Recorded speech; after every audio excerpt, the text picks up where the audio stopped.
Hey, everybody. I want to welcome you to the Bridge Building Solutions podcast. I know that I say this all the time, but I am so excited about having this opportunity to spend some time with you. I know it's brand new and we're just getting started, but I just really believe that it's going to be, there's going to be some good come out of this. We're going to be able to have some conversations that maybe you've been hesitant about having. And I'm so looking forward just having an opportunity to spend some time with you. You know, we are all going through some difficult times, and I know it's all at different levels. There's people that have health issues, financial issues, emotional issues. And, I just want to start off today's podcast just by encouraging you.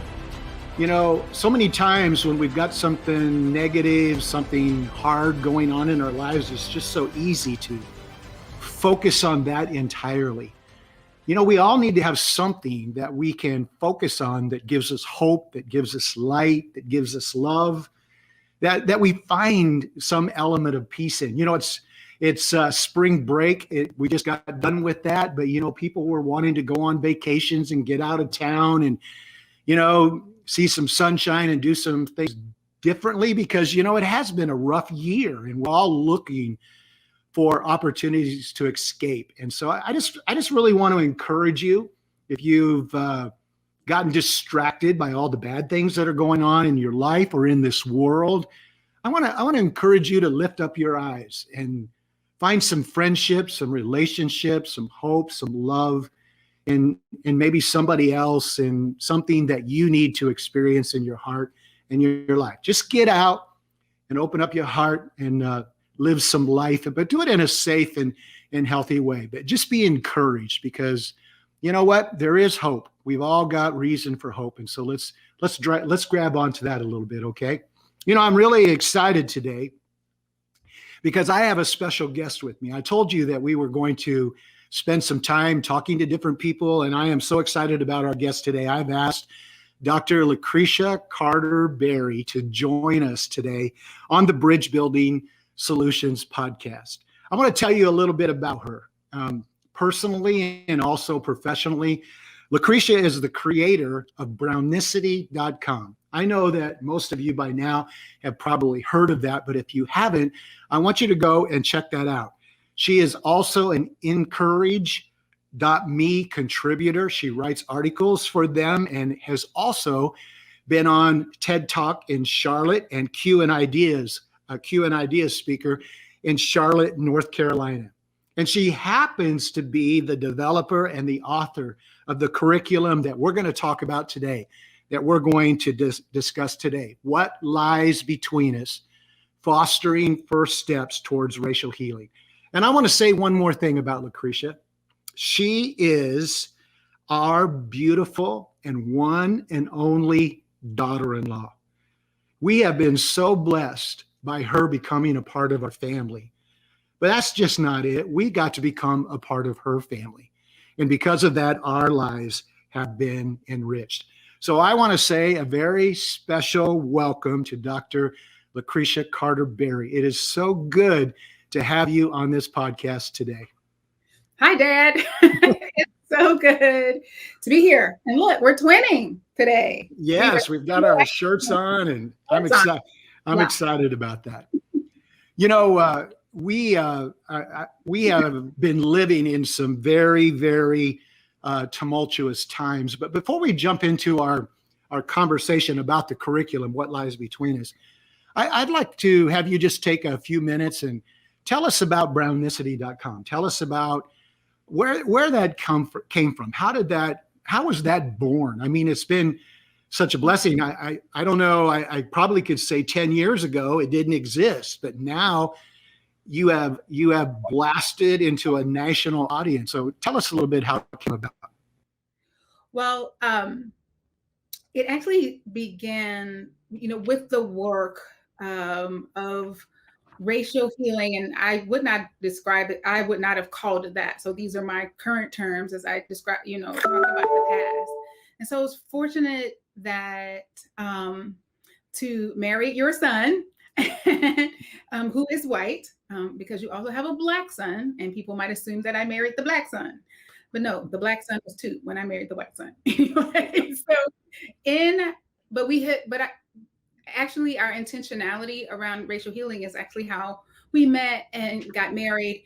And we have always in our relationship been very like conscious and aware of this, of our hyper racialized society that we live in. So we weren't trying to pretend that, just because we were doing this work and we were doing this work together, that somehow we did not still live in a very hyper racialized society.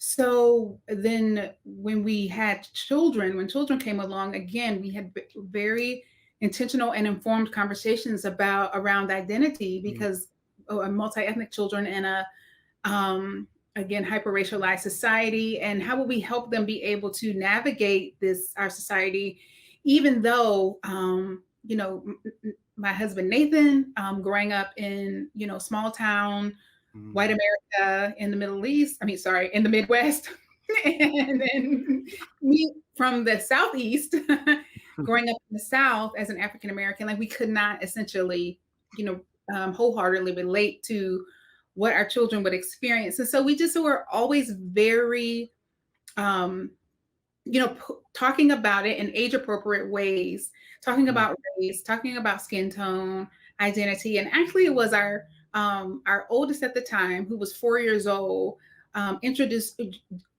us to her language of we are all hues of brown. And that's where she says, "Mommy, you're deep brown, Daddy is light brown, I'm medium brown." And we knew enough to know that, okay, that was a great launching point for a child and for any conversation to understand melanin and humanity and ancestral origins, and a great foundation to talk about race. And from that, we began to be people began to use us as a resource. Like our friends would ask us questions, and they would always say, when you two talk about race, it feels or racism, it doesn't feel so daunting. It feels like, this is a work we can engage in and be a part of. It lacks, when you talk about it, there is no hopelessness. It's very life-giving. And so then essentially when the Charleston massacre happened, we were really pulled and invited to teach and to talk, educate people in a more official capacity. And that's where Brownicity came from. Brown represents, we're all hues of brown. And the icity comes from ethnicity, and ethnicity means that which we have in common. So we start, with a common foundation, and then we get to understand how we have been sorted and divided and placed in a hierarchy and categorized to the detriment of our humanity. Well, one of the things that I just am so blessed by is that with all that Brownicity has become and the resources that have been made available to it, to think that it started in the heart of a child. Scripture teaches us that out of the mouth of babes, praise is perfected, power comes. And, I just love that story, how God used a child to birth something like this. It's just so incredible to me. I agree. Go ahead. No, I was just saying, I agree. Yeah. And out of the evolution of this thing and how it's. Yeah. Like officially, I remember creating a Facebook page in 2015. I want to say June of 2015. Wow. Then that's when shortly after that, I created the curriculum. And the curriculum, is it okay if I talk about that? Oh yeah, let's jump into that. Okay, that came about essentially because our family tends to be in multi-ethnic communities. And people had lots of questions. And, they'd say things like, so I'm just going to say, for example, a white woman, a white leader in my life said, "Lucretia, my mom, and she's like, my mom's a sweet lady, sweet Christian lady. But she said some horrible things about Black people and racism because she just doesn't understand." And she said, "And I don't know enough. I know she's wrong, but I don't know enough to help her understand or help her see how, her thinking is skewed or needs to change." So, when I got questions like that, I realized like, people don't have a fundamental understanding of race as a construct and how it has been, how it has perpetuated and been exacerbated, and all of the things that have been put in place, which are very visible if you know this, but if not, they seem invisible. And Mm. so I then designed a curriculum specifically for onboarding beginners, not just to the content or the topic of race, but even the whole process of learning about Right. race. That's also foreign, to people, that you actually posture yourself as a learner, Mm. like you would do any other topic of importance, right? Like you wouldn't just start randomly talking about math and throwing numbers and your opinions about these numbers like you take a class, you know. Right. Same with driving a car, somebody, teaches you. There is an authority. And so there is a voice. There are experts. There are people who have studied this, and I feel fortunate and privileged that I have a doctorate in curriculum and instruction. And I do. One thing I learned as a graduate student is that I do have a love for, which is so bizarre. I have a love for supporting the process of learning. I really do. Sometimes that makes people think, well, you're such a know-it-all. No, I'm really not. I just love to learn, and I love to Yeah. help people learn. And so I put together, painstakingly, strategically design this curriculum specifically for to onboard people who want to learn. So a lot of strategy has gone into it. Okay. I am one of the huge benefactors of this curriculum, and I remember when all of these things started happening. Trayvon Martin, Michael Brown, the Charleston massacre, all those different things. At that time, I found myself pastoring a multi-ethnic, multicultural church. We were hugely diverse. But when all of those things began to happen, I began to realize, I'm embarrassed to say this, it grieves me to say it, how little I knew about race. Here I am in the middle of a hugely multi-ethnic church, had been in that church, in that position in that church for 20 plus years. And when those things begin to transpire and the country began to polarize, I watched our church begin to polarize, and my ignorance got exposed. I didn't know.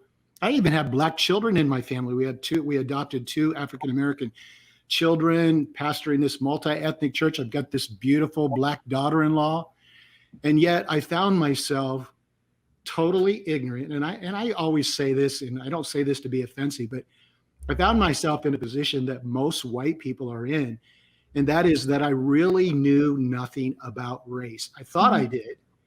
I knew some talking points, but I had really never talked out of anything that I had learned. And I remember coming to you and putting so much pressure on you, Lucretia, what do I say? How do I need to respond to this? And I remember how gracious you were at that time. But I also appreciated you pointing me in the direction and only as you could do, helping me learn that I needed to get on a learning journey. That even though I had been in this multi-ethnic church family, I knew nothing about race.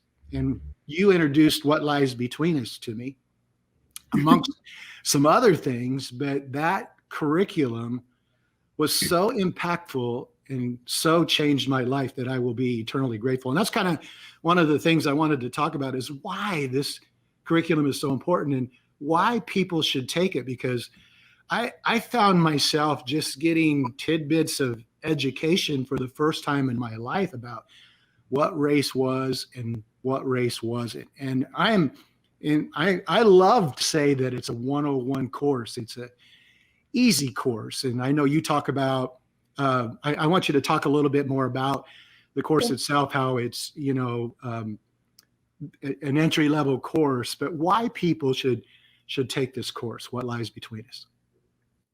Okay, so, because a lot of people will have your experience of not knowing and then not knowing what they don't know. And unfortunately, our institutions of education in our country, primarily our schools and churches, have not taught us about race, have not even allowed us to really talk about it. Right. So in this void, in this vacuum, we have a deficit, and of course, fear is very happy to fill in the deficit and fill in the void. So we don't have language, we don't have a framework, we don't have a shared understanding. Mm-hmm.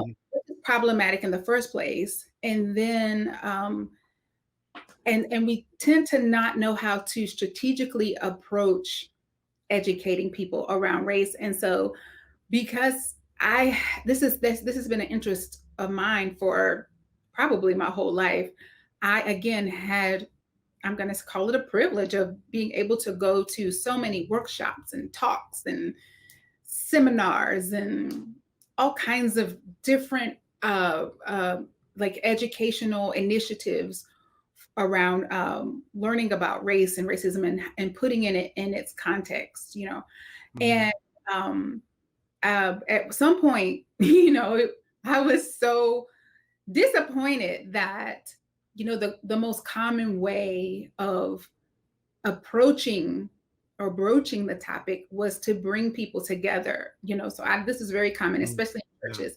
Let's get some white people, let's get some black people, and then let's get them together and let's talk. Well, think about how toxic that is. So you have a group of people who really don't, again, everybody, if we've all gotten this lack of education, it doesn't, it's not about like, well, black people know more, white people know less. That isn't the point. Everybody, there is no shared understanding.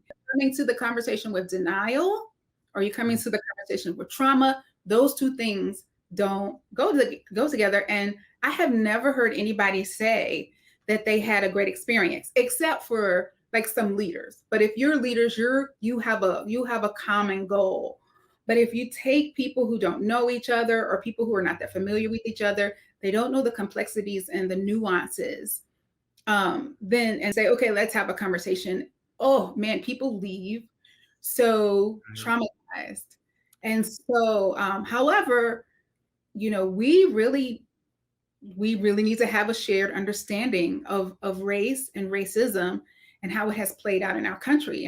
Some people tell me, they'll say, I knew these things, like I knew these bits and pieces of history and current events, but I didn't know that they all went together. Like I didn't know how to connect the dots. One guy said, I knew these things, but after I took this course, I knew them differently.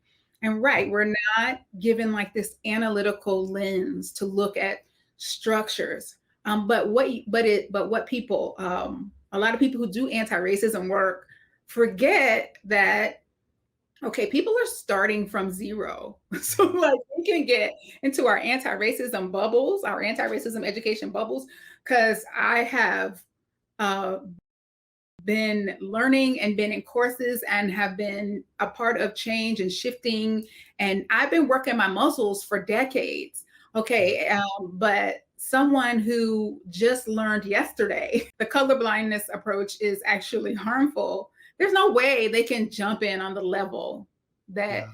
I'm on. So created, and I intentionally call it a kindergarten class or a 101 or an onboarding. And the pedagogy is like currently right now we are training, or we're doing development for people who want to be certified to teach the curriculum. Mm-hmm. And I was in awe when several of them recognized the significance of the pedagogy, which is how it's put together to support learning. Because Wow. pedagogy isn't like a, that's not like a common word, it's an Right. educated word.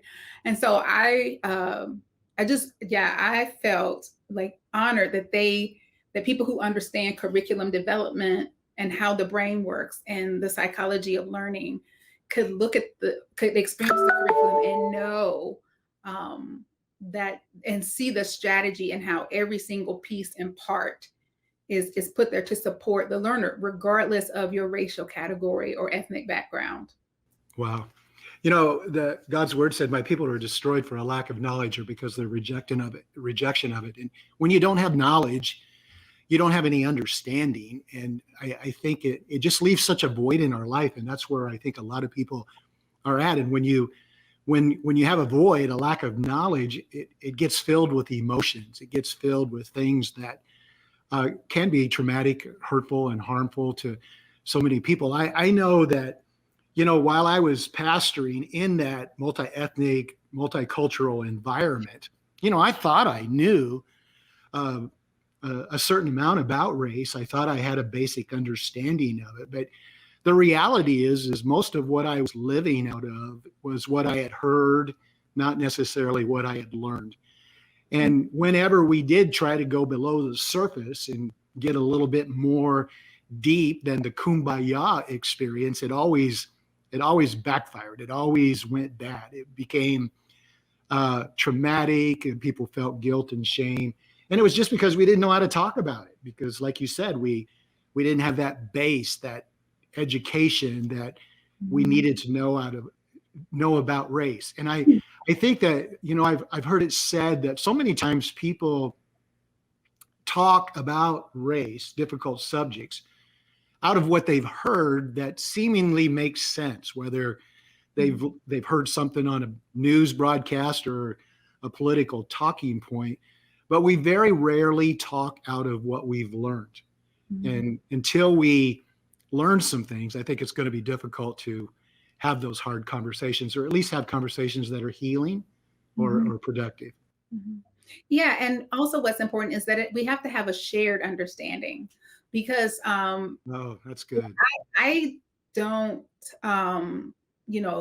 really listen to people who aren't informed about race, but sometimes people come to me and say, well, what about what this person says? And what about what that person says? And I'm like, I have no reason to listen to them if their goal isn't, to heal, to acknowledge that this exists, in order to heal. And we have to have a shared understanding so we can partake in shared problem solving, and shared solutions, shared building.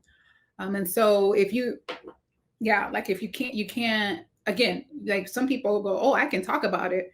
Yeah, but you're listening to people who have no experience in, this healing process, or no understanding of how we have been broken and fractured. You're listening, we're justifying it. So that's not helpful. Yeah.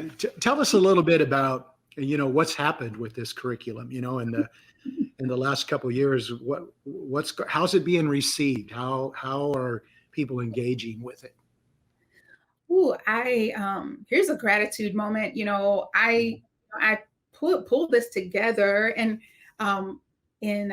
let's see, we taught the first pilot in 2015, and then continued to develop it. So then the study guide, which, yes, when I sat down at my table to write the study guide, I was talking to you because you were asking me lots of questions. So it was great to have, they say when you write, you're supposed to have your audience or your reader in mind. So my reader was you. So I was like talking to you as I was typing. So thank you for that.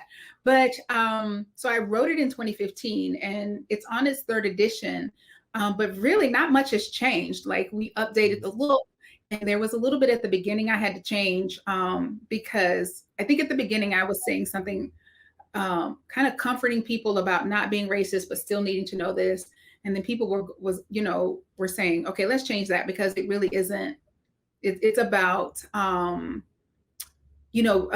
actively dismantling racism. It's not about our individual feelings about ourselves. But okay, so then we were doing, and when I say we, me and some of the Brownicity team members, we have amazing team members with all kind of backgrounds.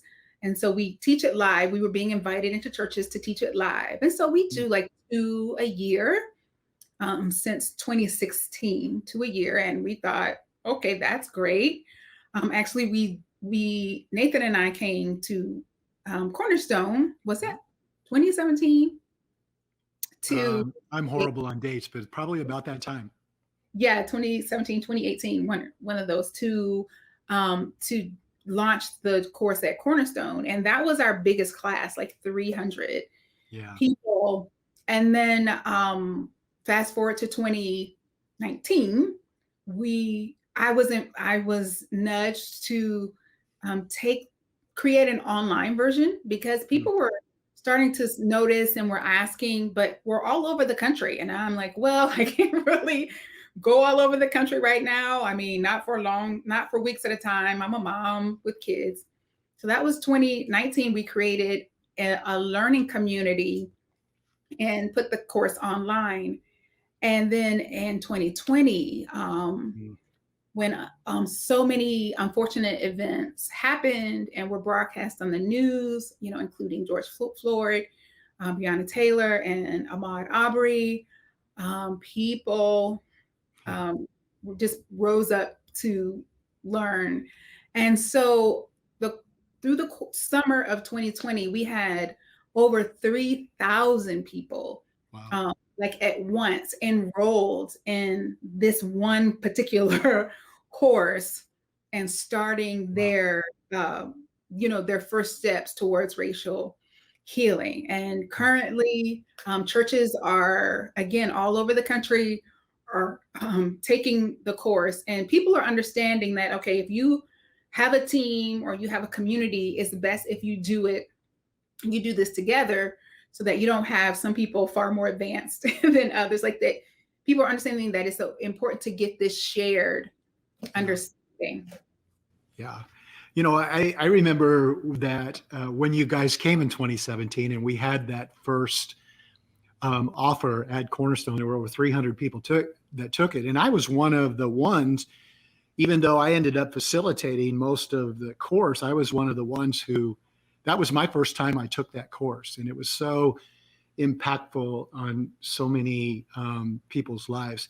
Maybe we could just take a minute. We're getting close to running out of time here, but you've emphasized the educational part. So I know that this is such a big part of the answer to the question that I'm going to ask. But tell us a little bit about, so many people have had diversity training, cultural sensitivity training at work, on the job, or, not in the church very much. But what would you say to people that, oh, this is just another one of those situations, the difference between like diversity training, cultural sensitivity, and what lies between us? Right. So the difference, someone said this, gave me this metaphor the other day, and it blew me away because I thought, how come I hadn't thought about this?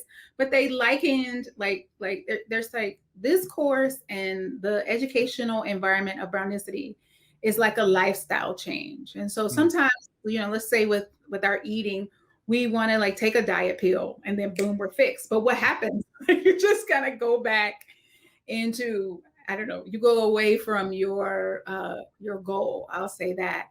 And so this isn't like a check the box. Let me just change how the words and the language that I use. Let me become more politically correct. That's not what this is. This isn't take a diet pill or do an eating plan for a month. This course is to onboard you in your first and give you your first steps on what is a lifelong journey. And my husband Nathan says, he's married to me, a Black woman. He has these, 3 brown daughters. And he says that, he has to be nourished. He has to continue to check himself. Wow. Growth journey because we're immersed in a very racialized society. So you need continued learning, you need continued support. Yes. And again, that's the significance of this curriculum, is that it gives you a great foundation. Great start. A great start. Yeah. And then now Brownicity has the website. It's a membership website, and people can go to the website, and there's all kinds of courses that they can take. And I think that, to me, one of the things that I found out is that when I took that course, it was a life-changing experience, but it was just the first step in a journey. It launched me into a journey that I'm still on to this day, and still growing in, still learning and trying to understand, what's out there and what I need to do in my own life personally, and how I can help people grow and experience the healing. But Tell us a little bit about some of the courses that are offered on the Brownicity website. Right. So our courses are organized into beginner, intermediate. So it, again, even the learning community is designed to support your journey. You don't get into the learning community and then suddenly you're overwhelmed with all of the things. So we have What Lies Between Us, and then we have once we got it started to be invited into schools and companies, we offer the same curriculum called Foundations, but without the Bible references. Okay. We have things for kids and family. And then we have more intermediate courses like The Nerve by a Psychotherapist, the Nerve, what is it? Connecting the Brain, or the Brain and Racism Connection. So we have guest scholars, because everything is, let's see, it is scholarly and informed. Like, we don't do like opinion, and just talk discussions, right? We actually have teachers, educators. Another one of, I love them all, but one of my favorites is media literacy, because oftentimes people don't even understand how understanding how to interpret media is very important and connected to race and racism. And then we have one coming up I'm so excited about. It's called Conspiracy Theory in America. So again, it's a constant nourishing, and you stay on this learning journey. And also, quite honestly, it's an opportunity for, if you choose to be a member, for you to actually sow into the work. Like, you want to sow into the things that you want to grow. And so for, hundreds of years, we've sown into discord, and then, and so when you have an opportunity to sow into life-giving endeavors and initiatives and movements, you should do that. We pay our teachers because teachers need to be paid for the great work that they do. As I've been teaching the course around Iowa, I have people ask me all the time, well, what's next? What do I need to do next? And one of the first things that I tell them is that, well, you should go to Brownicity and become a member. It's $10 a month, $100 a year, and become a member and support what you are doing, your Brownicity team, through the work, but also make yourself available just so all those educational opportunities that are made available at Brownicity.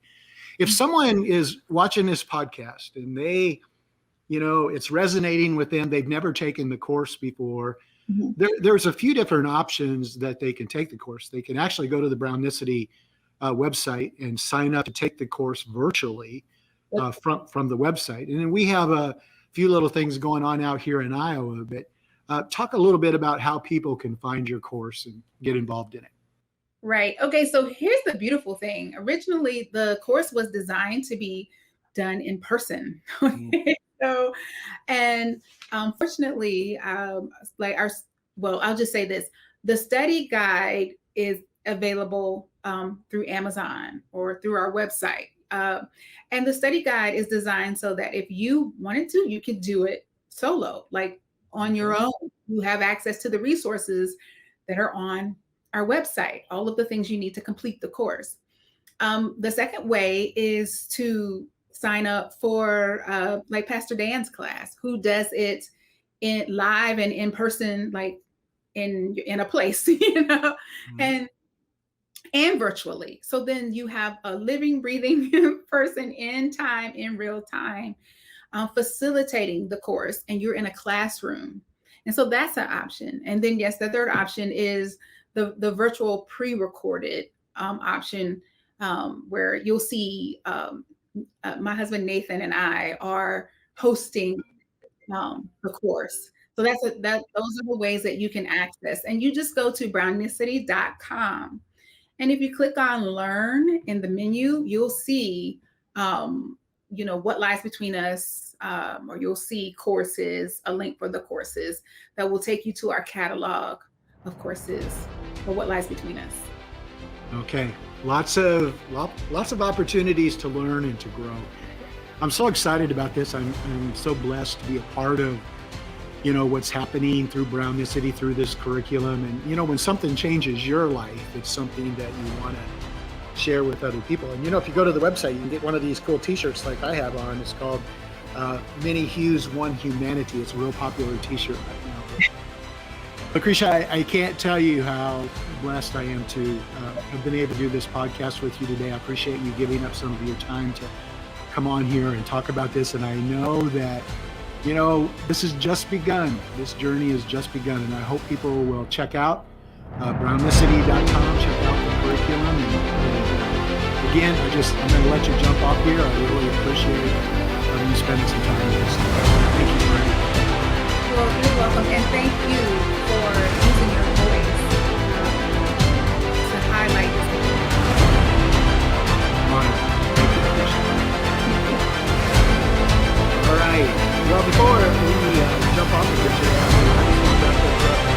again, said in the beginning that I want to also say now, if stuff like this is engaging to you and you think it might be a blessing to your friends, let them know about it, share it when it comes up. If you want to subscribe to my podcast, you can go to my website, bridgebuildingsolutions.com, and you can subscribe to it. Notifications will come to you when we come on. I am honored to share with you in this new platform, and I hope as we grow that more and more people will be impacted and be able to get in on some of the things that we're going to talk about and share. So I'll see you next time. Thanks for being with us.